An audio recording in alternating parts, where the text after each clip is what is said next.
नमस्कार दोस्तों, आप सभी का स्वागत है आपके अपने चैनल जॉब जॉय में। तो दोस्तों, इस वीडियो में हम बात करने वाले हैं एसएससी सीजीएल भर्ती 2024 का जो कोर्ट केस था उसको लेके क्या अपडेट्स आपकी निकल के सामने आ रही हैं और कोर्ट केस को लेके जो अपडेट्स हैं उसके अनुसार क्या आपका री एग्ज़ाम करवा पाना संभव है या नहीं, और आपका रिवाइज रिजल्ट आएगा या नहीं, इस बारे में भी बात करेंगे।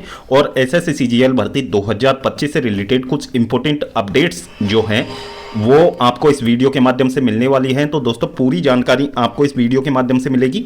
तो पूरी जानकारी के लिए आप वीडियो को अंत तक जरूर देखें, वीडियो को बिल्कुल भी स्किप ना करें। और अगर इससे पहले आप हमारे चैनल पर पहली बार विजिट कर रहे हो तो सभी सरकारी भर्तियों के लेटेस्ट और ऑथेंटिक अपडेट्स पाने के लिए चैनल को जरूर सब्सक्राइब करें, साथ ही बेल आइकन को भी प्रेस कर लें जिससे कि आने वाली वीडियोज़ की नोटिफिकेशन आपको समय पर मिलती रहे। तो दोस्तों, जैसा कि आप सभी को पता है, एसएससी सीजीएल भर्ती 2024 का जो पूरा प्रकरण है वो आप बखूबी जानते होंगे और क्या क्या चीज़ें यहाँ पे हुई थी जब सीजीएल मेंस का रिजल्ट आया था। तो दोस्तों, उन चीज़ों के लेके जब कैंडिडेट इसको लेके कोर्ट में इस मामले को लेके गए हैं, इस पे कोर्ट केस जब हुआ है, तो दोस्तों पहली हियरिंग के दौरान कोर्ट ने इन सभी मामलों पे संज्ञान लेते हुए जो एसएससी है उसे ऑर्डर दिया है कि आप जो अगली हियरिंग इसकी होने वाली है उसमें कंट्रोलर ऑफ एग्जामिनेशन को आप यहां पे उपस्थित कराइए, यानी कि एसएससी के एग्जाम कंट्रोलर को समन किया गया है और अगले जो सवाल जवाब होंगे वो उन्हीं से होंगे। अब दोस्तों, यहां पे किस बारे में उनसे सवाल जवाब किए जाएंगे, क्योंकि दोस्तों यहां पे जो नॉर्मलाइजेशन का मुद्दा था उसको तो एसएससी ने काफ़ी हद तक यहां पे सेटिस्फाइड कर दिया है। उसका आंसर देखें कि यहां पे जो क्वेश्चन पेपर सेट हुआ था तो उसमें एक शिफ्ट में तो 9 क्वेश्चंस रॉन्ग पाए गए थे और एक शिफ्ट में 10 क्वेश्चंस रॉन्ग पाए गए थे। अब दोस्तों, ये रॉन्ग क्वेश्चंस थे, इन्हीं के जो बोनस मार्क्स हैं वो कैंडिडेट्स को दिए गए थे। इस वजह से नॉर्मलाइजेशन में कैंडिडेट्स के इतने मार्क्स बढ़े हुए देखने को मिले हैं। तो कुछ हद तक एसएससी ने इन चीजों को यहां पे एक्सप्लेन करने का प्रयास किया है, लेकिन अब जो अगली यहां पे सवाल जवाब होने हैं वो कंट्रोलर ऑफ एग्जामिनेशन से होने हैं और उन्हीं से ये पूछा जाएगा कि एक शिफ्ट में 9 से 10 क्वेश्चंस आपने गलत क्यों डाले, और इन तमाम चीजों के बारे में एक्सप्लेनेशन ली जाएगी। अब दोस्तों, सबसे बड़ी बात यह है कि एसएससी एग्जाम कंट्रोलर इसका किस तरीके से जवाब देते हैं। अब वो यदि कोर्ट को संतुष्ट नहीं कर पाते अपने जवाबों से, तो दोस्तों उस कंडीशन में आपका जो है रिवाइज रिजल्ट आने की संभावनाएं बढ़ जाती हैं। यानी कि सब कुछ उनके सवाल जवाबों पर डिपेंड करेगा। यदि उनके सवाल जवाब यदि कोर्ट को संतुष्ट कर पाते हैं तो आपका रिवाइज रिजल्ट आ सकता है। अब दोस्तों, काफी सारे कैंडिडेट्स जो हैं वो री एग्जाम के लिए बोल रहे हैं। अब दोस्तों, री एग्जाम हो पाना बहुत ज्यादा मुश्किल है, क्योंकि आप जानते हो कि एसएससी की हर भर्ती के ऊपर लगभग कोर्ट केस चल रहे हैं। तो उसमें एसएससी री एग्जाम के बारे में तो अभी तक बिल्कुल भी नहीं सोच रहा होगा और यह शायद होगा भी नहीं, क्योंकि आप जानते हो कि एसएससी के खिलाफ कोई भी केस जब लंबे समय तक चलता है और खासकर ऐसे मुद्दों में जब केस चलता है तो काफी ज्यादा खर्चा उसमें आता है। जैसा कि आपने देखा होगा, सीजीएल टीयर 1 का जब रिजल्ट आया था तो दोस्तों उसमें भी कट ऑफ को हल्का सा डिक्रीज करवाने के लिए भी जो कोर्ट केस किया गया था उसमें लगभग 30 लाख के समथिंग खर्चा हुआ था। तो इतना खर्चा देखो कोई नहीं करना चाहेगा, सीधी सी बात यह है।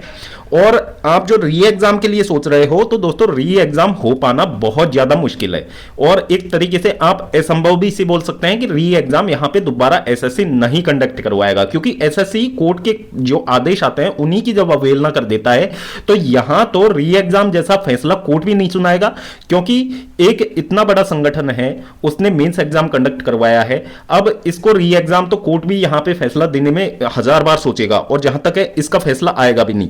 तो दोस्तों, यहां पे एक चीज ये हो सकती है कि यदि यहां पे एसएससी थोड़ा बहुत यहां पे बैकफुट पे जाता है, अगली जो हियरिंग होगी जो कि आपकी 21 या 22 अप्रैल के आसपास होनी है, तो उस हियरिंग के दौरान यदि एसएससी थोड़ा भी बैकफुट पे जाता है तो उस कंडीशन में आप ये मानिए कि आपका रिजल्ट हल्का सा रिवाइज हो सकता है और रिवाइज रिजल्ट में भी ज्यादा कैंडिडेट्स को फायदा मिलने की उम्मीद बहुत कम है, क्योंकि रिवाइज रिजल्ट में आप ये मानिए 200 से 300 कैंडिडेट्स को फायदा मिल सकता है यदि रिवाइज रिजल्ट आता है तो।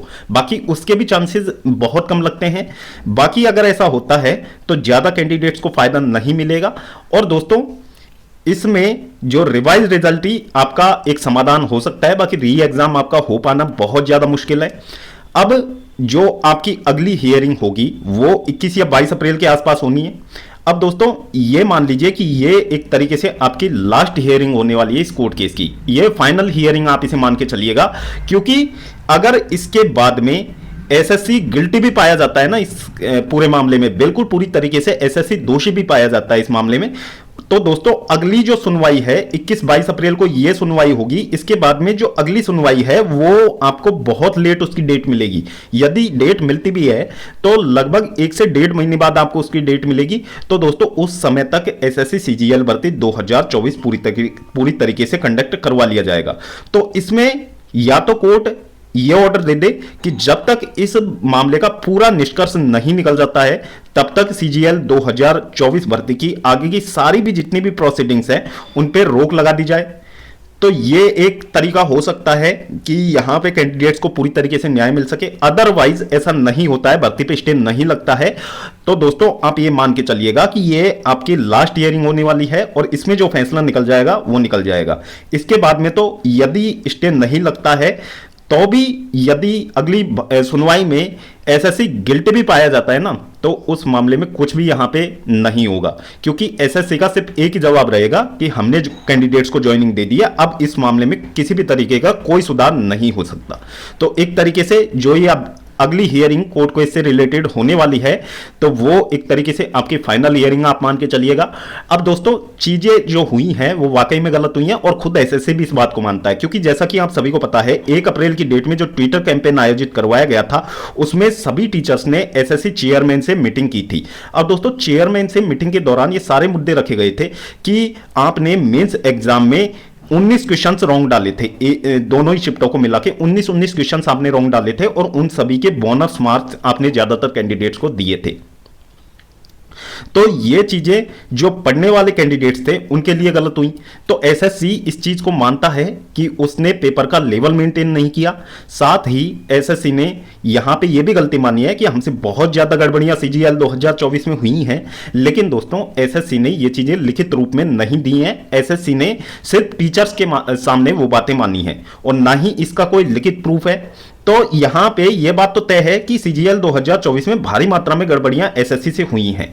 तो एसएससी अब इस बारे में यह बोल रहा है कि जो भी अगली भर्ती आपकी होने वाली है सीजीएल 2025 की, तो उसमें इन चीजों का ध्यान रखा जाएगा और हो सकता है कि सीजीएल 2025 आपका जो मेंस एग्जाम है सिंगल शिफ्ट में कंडक्ट करवा लिया जाए। और दोस्तों एसएससी ने यह भी कहा है कि सीजीएल 2025 का नोटिफिकेशन आपका डिले हो सकता है।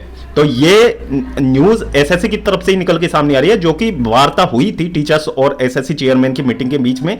तो दोस्तों उसमें यही बातें सामने आ रही थी कि सीजीएल 2025 का नोटिफिकेशन आपका डिले हो सकता है और सीजीएल 2025 जो मेंस एग्जाम है वो आपका सिंगल शिफ्ट में आयोजित करवाने को लेके एसएससी सोच रहा है। यानी कि थोड़े बहुत रिफॉर्म्स हैं वो एसएससी खुद की तरफ से लाने के बारे में सोच रहा है। अब दोस्तों ये चीजें कितनी हकीकत है और कितनी झूठ है ये सब कुछ बाद में ही पता लगेगा। बाकी इसका कोई लिखित रूप से एसएससी ने कोई यहां पे आश्वासन अभी तक नहीं दिया है। तो दोस्तों जो सीजीएल 2024 के अभ्यर्थी हैं तो उनके लिए बेटर यही होगा कि इस मामले से पूरी तरीके से आप ध्यान हटा के सीजीएल 2025 की तरफ आप अपना ध्यान लगाइए और सीजीएल 2025 के रिफॉर्म्स को लेके जो भी आगे की प्रोसीडिंग्स होंगी, यदि एसएससी सीजीओ कॉम्प्लेक्स के बाहर ज्यादा कैंडिडेट्स को उपस्थित होना भी पड़े तो टीचर्स का आप लोगों को इसमें साथ देना है, क्योंकि लड़ाई स्टूडेंट्स की है तो स्टूडेंट्स को लड़ना ही होगा। बाकी यदि आप एसएससी की तैयारी कर रहे हैं तो दोस्तों सीजीएल 2025 पे आप अपना फोकस कीजिए। बाकी सीजीएल 2024 में जो चीजें हो चुकी हैं उनको बदल पाना बहुत ज्यादा मुश्किल है और यदि इसमें बदलाव भी आता है तो ज्यादा कैंडिडेट्स को फायदा नहीं मिलेगा। तो ये चीजें आप बिल्कुल मान के चलिएगा कि ज्यादा कुछ चेंजेस होने नहीं वाले हैं। बाकी सीजीएल 2025 में यदि एसएससी बड़े लेवल पे रिफॉर्म्स करता है, तो ये सभी चीजें कैंडिडेट्स के लिए बहुत अच्छी हो जाएंगी। और जो कैंडिडेट्स मेहनत करते हैं और मेहनत के बल पे सिलेक्शन लेने की उम्मीद रखते हैं, तो उनके लिए ये चीजें बहुत ज्यादा अच्छी हो जाएंगी। तो दोस्तों, सीजीएल 2024 कोर्ट केस को लेके यही अपडेट्स अभी तक की निकल के सामने आ रही थी। तो दोस्तों, होपफुली आपको वीडियो अच्छा लगा होगा। वीडियो अच्छा लगा हो तो वीडियो को लाइक करें, अपने दोस्तों के साथ जरूर शेयर करें। और अगर इससे पहले आप हमारे चैनल पर पहली बार विजिट कर रहे हो तो सभी सरकारी भर्तियों की लेटेस्ट और ऑथेंटिक अपडेट्स पाने के लिए चैनल को जरूर सब्सक्राइब करें। साथ ही बेल आइकन को भी प्रेस कर ले, जिससे कि आने वाली वीडियोस की नोटिफिकेशन आपको समय पर मिलती रहे। तो दोस्तों, इस वीडियो में फिलहाल इतना ही। जल्द मिलते हैं एक और नई सरकारी भर्ती की लेटेस्ट और ऑथेंटिक अपडेट के साथ। तब तक के लिए स्वस्थ रहें, तंदुरुस्त रहें और अपनी फ्यूचर एग्जाम्स की प्रिपरेशंस को जारी रखें।